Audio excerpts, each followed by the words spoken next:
बिहार विधानसभा चुनाव में अभी वक्त काफी ज्यादा है, लेकिन तैयारियों के लिए अगर कहा जाए तो तैयारियों के लिए वक्त काफी कम पड़ रहा है। तमाम राजनीतिक पार्टी जो है अपने अपने रोटी सेकने में लगे हुए हैं। इस बीच जो है जन स्वराज पार्टी का गठन भी हो चुका है। जन स्वराज ने पद यात्रा से अपनी पार्टी की शुरुआत की और पार्टी का गठन हो चुका है। ऐसे में ये कयास लगाए जा रहे हैं कि 243 विधानसभा सीटों पर से कौन कौन प्रत्याशी होंगे जो प्रबल दावेदार होंगे। उसी में से एक है दीघा विधानसभा। दीघा विधानसभा की अगर बात कर ली जाए तो पिछले कुछ टर्म से ये भारतीय जनता पार्टी का एक ये कहा जाए कि जनाधार रहा है। दीघा विधानसभा क्षेत्र में संजीव चौरसिया जो यहाँ से विधायक लगातार रहे हैं, हमारे साथ जन स्वराज पार्टी के नेता हैं। जन स्वराज पार्टी से उस समय से जुड़े हुए हैं जब पद यात्रा की शुरुआत भी नहीं हुई थी। सुधीर कुमार जी हैं, खुद जनरल मैनेजर हैं कोऑपरेटिव बैंक में, और जन स्वराज में क्यों जुड़े और कहा जा रहा है इनको लेकर के कि दीघा विधानसभा से प्रबल दावेदार भी हो सकते हैं। सुधीर जी, आपका लाइव मीडिया न्यूज में स्वागत है। नमस्कार। सबसे पहले तो आपको हार्दिक शुभकामनाएं। अभी आपने जस्ट अपने ऑफिस की ओपनिंग की है जी। जन स्वराज में कैसे जुड़े, क्योंकि आप काम कर रहे थे, बड़े आराम से काम कर, जनरल मैनेजर थे, तो राजनीति में आने का क्या इरादा रहा, कैसे आए? देखिए, मैं तो पहले काम कर रहा था, जॉब में था। इसके पहले जब मैंने 2002 में MBA किया पुणे से, तो वहाँ 3-4 साल जॉब किया था। फिर पटना आया, पटना में काम कर रहा था, शांति से जी रहा था। राजनीति में कोई इंटरेस्ट था नहीं मेरा। लेकिन जब प्रशांत जी आए और उनकी जो विचार है, जो राजनीति का एक अलग विचार लेकर के जब वो आए ना, तो एक आम आदमी को टच करने की बातें थी उसमें न जात पात की बात हो रही थी और न धर्म की बात हो रही थी, उसमें सिर्फ विकास की बात हो रही थी। तो उनकी बातें इतनी अच्छी लगी कि लगा कि नहीं, चलिए एक आदमी। और उस समय तो संगठन बनाने का या किसी राजनीतिक दल बनाने की बात भी नहीं हो रही थी। उस समय तो बात हो रही थी लोगों को जागरूक करने की। तो लगा कि ठीक है, एक आदमी अपना सब कुछ छोड़ करके इस काम में अगर लगा है तो उस व्यक्ति को सहयोग करना तो एक बिहारी का बनता है। तो हम लोग शुरुआती दौर में इसलिए जुड़े थे कि हम लोग भी मिल करके अगर आम जनता को जागरूक करें और उनको ये बता पाएं कि आखिर उनके वोट का महत्व क्या है, उनको वोट क्यों करना चाहिए और कैसे करना चाहिए, किसको चुनना चाहिए। तो हम लोग लगातार उसी काम को, मतलब प्रशांत जी पदयात्रा के थ्रू कर रहे थे। हम लोग मुख्यालय में बैठकर या अलग अलग मीटिंग्स करके लोगों के बीच में जा करके उनको समझा रहे थे कि हाँ, उनके वोट का क्या महत्व है। ये तो अक्टूबर 2024 में या उसके 1-2 महीने पहले लगा कि हाँ, इसको पार्टी बनाया जा सकता है। तो तब पार्टी का गठन हुआ और तब फिर विचार थोड़ी सी बदल गई कि ठीक है, जब हम लोग इतना दिन काम किए तो पार्टी के रूप में भी इसको काम किया जाए। आपके दिल में किसी तरह की इरादा था, मंशा था कि विधानसभा से हमको टिकट मिलेगा, अगर जुड़ते हैं पार्टी बनेगी तो हम चुनाव लड़ेंगे, ऐसा कुछ चल रहा था मन में? नहीं, जब मैं जुड़ा जन स्वराज से तो उस समय तो ये एक पार्टी था भी नहीं। और किसी पार्टी से अगर मुझे लड़ने की इच्छा होती या चुनाव लड़ने की इच्छा होती तो और भी 7-8 पार्टियां हैं बिहार में जी, जो जो अच्छी स्थिति में हैं, जिनके साथ हम लोग जा करके जुड़ सकते थे, आगे बढ़ने का प्रयास कर सकते थे, इलेक्शन लड़ने की कोशिश कर सकते थे। लेकिन उस तरह का विचार था नहीं, कोई इरादा भी नहीं था? कोई इरादा नहीं था, जरा सा भी नहीं था। अब तो इरादा बन गया है। अब तो पूरी तरह से बन गया है। जब हम लोग काम कर रहे हैं, और इरादा भी इसलिए बन गया कि एक बात है कि अगर आप किसी स्थान पर, किसी जगह पर, पद पर अगर आप नहीं हैं और आप किसी की सहायता करना चाहते हैं तो उतना आप सक्षम नहीं हो पाएंगे। एक NGO में चला रहा हूँ, बिहार युवा शक्ति संघ, उसके थ्रू मैं काफ़ी जगह स्लम में भी लोगों को हेल्प करता रहा हूँ और भी कई लोगों की नौकरी में उनकी सहायता किया है। डिफरेंट टाइप का काम मैंने किया है, सोशल एक्टिविटी करते रहते जी। लेकिन जितना बढ़ चढ़ कर मैं चाह रहा था, जितनी मेरी इच्छा थी, उतना तो मैं नहीं कर पा रहा था, सक्षम भी नहीं हो रहा था। एक नौकरी पेशा आदमी कितना सक्षम हो पाएगा, तो मैं सक्षम भी नहीं हो पा रहा था। लेकिन जब मैं ये काम करना शुरू किया, लोगों से मिलना शुरू किया, इस साल भर में दीघा विधानसभा के ऑलमोस्ट सभी क्षेत्रों में मैं घूमा, सभी तरह के लोगों से मिला, स्लम से लेके अर्बन क्षेत्र में जो भी लोग रहते सबसे मिला। तो लगा कि आवश्यकता तो हर किसी व्यक्ति को है यहाँ दीघा विधानसभा में। बिहार में भी अलग अलग लोगों को, हर लोगों को जरूरत है कि एक राजनीतिक संरक्षण रहे। सिर्फ राजनीति आज के डेट में जैसी चल रही है ना, उससे थोड़ा अलग राजनीति की जरूरत है। है लोगों को। जन स्वराज की विचारधारा भी वही है। जन स्वराज ऑब्वियसली जब वो पसंद आया और उसी के थ्रू ही मैं घूम रहा था और लोगों से मिला तो समझ में आया कि हाँ ये परेशानी क्या है। तो उस परेशानी को अगर दूर करना है तो सिर्फ आप बताते चले और काम न करें, दूसरा ही हमेशा काम करे। अगर मैं उस चीज को ज्यादा बेहतर समझ रहा हूँ तो मैं उस काम को ज्यादा बेहतर कर पाऊंगा। ये डॉक्टर वाली लाइन आप ही की दी हुई है कि अगर बीमारी गंभीर हो और डॉक्टर इलाज नहीं कर पाए तो डॉक्टर चेंज करना। जी, ये लाइन तो मेरी है। एक इंटरव्यू हुआ था तो एक करवाया गया था, तो ये मैंने ऐसे ही बोल रहा था तो किसी व्यक्ति ने सुन लिया तो बोला कि हाँ ये तो बड़ा अच्छा है, इस पर हम लोग बना सकते हैं एक वीडियो। असल में ये बड़ा प्रैक्टिकल होता है समझाने में। जब हम लोग जाते हैं लोगों को समझाते हैं ना कि अगर मेरी तबीयत खराब है, एक डॉक्टर से हम लोग दिखाते हैं नहीं ठीक होता है, फिर हम लोग दूसरे से दिखाते ही हैं, फिर भी नहीं ठीक होता है तो हॉस्पिटलाइज हो जाते हैं जाके। लेकिन तब तक प्रयास करते हैं जब तक कि आप ठीक ना हो जाए। और यहाँ क्या हो रहा है कि ये जो राजनीतिक डॉक्टर जो भी है हमारे बीच में, इनसे एक से हमारा फायदा नहीं हुआ, फिर हम लोग दूसरे को नहीं ला रहे, उसी को चला रहे हैं। फिक्स कर लिए हैं कि जाति के आधार पे चलेंगे या धर्म के आधार पे चलेंगे। अपने बच्चों के चेहरा देख करके हम राजनीतिक पार्टी को वोट दें, जो प्रशांत जी कहते हैं, वो नहीं कर रहे हैं, तो गड़बड़ी वहां हो जा रही है। आपका तो सीधा टारगेट संजीव चौरसिया है कि आप दीघा विधानसभा से। हाँ, अगर आप कहे कि हाँ अभी तक तो वही विजेता है पिछले 2 बार से, तो अगर इस बार उनको टिकट देगा कि नहीं मुझे थोड़ा शंका है, क्योंकि संजीव चौरसिया जी का काम तो न के बराबर हुआ है दीघा विधानसभा में। तो संभावना मुझे लगती नहीं है कि हाँ संजीव चौरसिया जी को टिकट देना चाहिए। तो भाजपा के लिए बहुत खराब हो जाएगा और जनस्वराज के लिए बहुत अच्छा हो जाएगा। कहा जाता है कि शहरी क्षेत्र जो है वो भाजपा का वोट बैंक होता है। पटना का भी जितना शहरी क्षेत्र देख लीजिए, वहाँ आपके भाजपा के विधायक लगभग मिलेंगे। तो ऐसे में भारतीय जनता पार्टी से सीधा मुकाबला आपका होगा। जी, आसान है जीतनी? हाँ बहुत आसान है। हम लोग अभी तक ये देख रहे हैं कि हाँ टोटल जो वोटर पिछले बार इलेक्शन में थे ना, वो लगभग 4.25 लाख लोग थे, वोटर थे।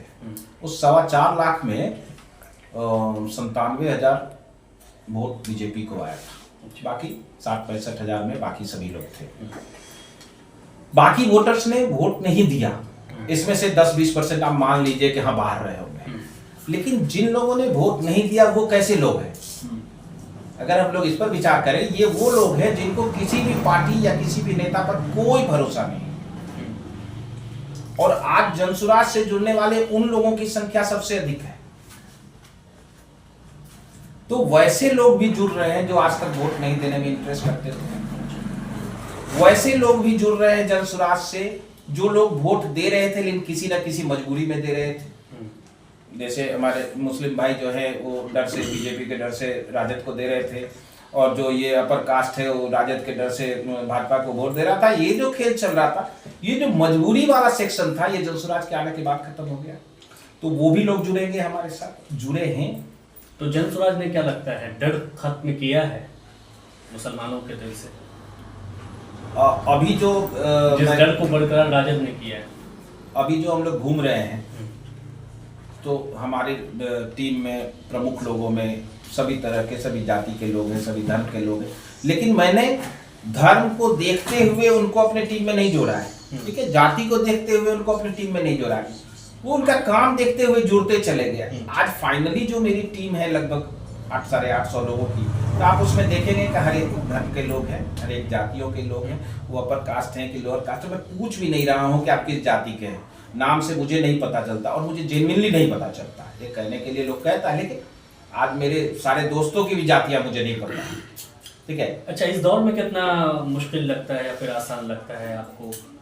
धर्म की बात होती है, धर्म में राजनीति की बात होती है, जात पात की बात होती है।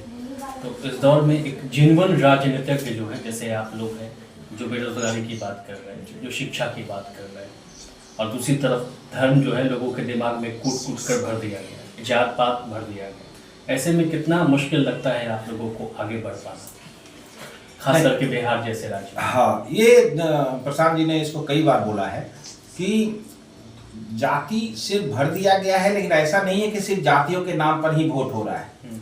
हो क्या रहा है कि हर जाति के अपने छोटे छोटे नेता बने हुए हैं, वो नेता किसी तरह से इन्फ्लुएंस करते हैं, जो मतलब एक दिन पहले इन्फ्लुएंस कर लिए, 2 दिन पहले इन्फ्लुएंस जो कर लेते हैं ना, उसकी वजह से थोड़ा बहुत वोट जो है कन्वर्ट हो जाता है। लेकिन चूंकि उस जाति के नेता इन्वॉल्व होते हैं किसी पर्टिकुलर पार्टी से, इसलिए लोग कन्वर्ट हो रहे हैं। लेकिन जब हम लोगों ने पिछले 2 साल 2.5 साल में लोगों को समझाया है कि उनके वोट का महत्व क्या है, उनको किस तरह से वोट करना चाहिए, तो 100% नहीं लेकिन 50-60% लोग तो समझ रहे हैं इस बात को। लोग जात पात को समझ रहे हैं, वो एकदम समझ रहे हैं कि हाँ, जात पात के नाम पर उनको तो वहीं पर फंसा के रखा हुआ है। किसी भी झोपड़े में जब उसके दादाजी वहीं रह गए, उनके पिताजी वहीं रह गए, वो भी वहीं रह गए और उनके बच्चे वहीं पर रहने के लिए आज मजबूर हैं, तो कहीं ना कहीं राजनीतिक दल इसमें जिम्मेदार तो होता है। लेकिन ये बात अब लोग समझ पा रहे हैं क्योंकि उनको कोई बता रहा है, वो उस तरह से सोच पा रहे हैं। इसके पहले आदमी सोच नहीं पा रहा था उस तरह से, लग रहा था कि अच्छा मेरा जीवन ऐसा ही है, हम इसमें परिवर्तन नहीं करें। उनको याद दिलाया, ये जो घरों में रह रहे हैं, ये जो अपार्टमेंट्स में रह रहे हैं, इनके दादा परदादा भी पहले किसी झोपड़े में रहते थे। वो शिक्षा वहां पर किन्हीं को मिल गया, या शिक्षा, या तो वो शिक्षा के उनको अवसर मिले या उनकी इच्छा हुई पढ़ने की, तो जाकर के वो पढ़े, फिर उनके बच्चे पढ़े और आज जो है वो लोग यहाँ हैं। कोई भी राजा महाराजा के खानदान से आकर के इस अर्बन क्षेत्र में नहीं रहता है, या घर बनाए हुए जिनका घर है, ये थोड़ी इनके पिताजी जो हैं राजा महाराजा थे, वो भी किसी झोपड़े से आए। मेरे दादाजी झोपड़े में रहते थे, गांव में जो हमारा घर था वो झोपड़ी ही था। तो पिताजी पढ़ लिए वहां से, फिर हम लोग पढ़ लिए, फिर आगे ये जगह, तो ये कुछ लोग ठीक होते चले गए। तो अगर शिक्षा, जिस पर जोर दे भी रहे हैं प्रशांत किशोर जी, जनसुराज का मुख्य उद्देश्य ही बच्चों की शिक्षा में सुधार लाना है। तो क्या बिहार में अभी बच्चों की शिक्षा में सुधार नहीं है? नहीं, अभी बच्चों की शिक्षा में कोई भी सुधार नहीं है। आप किसी भी स्कूल में चले जाए, प्राइवेट स्कूल या सरकारी स्कूल, किसी भी, प्राइवेट सरकारी दोनों। अगर जैसे जो प्राइवेट स्कूल पे पहले जाते हैं, सरकारी स्कूल तो आप लोग को भी पता है कि किस परिस्थिति में है, वो तो बस अब खिचड़ी खाने तक ही सीमित रह गया है। लेकिन प्राइवेट स्कूल पर चलता है, जिस पर कोई अभी नहीं चर्चा कर रहे हैं, उस और सोच नहीं रहे हैं। प्राइवेट स्कूल में जितने बच्चे पढ़ते हैं, उसमें से जितने बच्चों के माँ बाप सक्षम हैं, वो 1 से लेकर के 10 तक के सारे बच्चों को ट्यूशन पढ़ाया जाता है जी। तो क्यों पढ़ाया जाता है? अगर स्कूल की शिक्षा ठीक होती तो।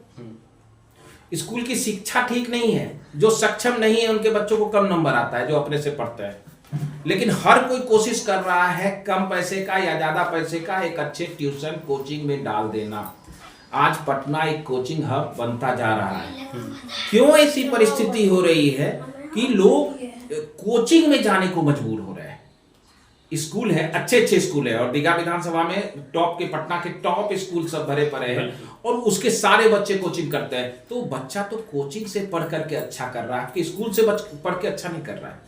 इस पर कोई नहीं चर्चा कर। आप सरकारी स्कूल को खराब बोल रहे हैं, प्राइवेट स्कूल भी वैसे ही है। तो क्या चाहते हैं कि कोचिंग बंद हो जाए?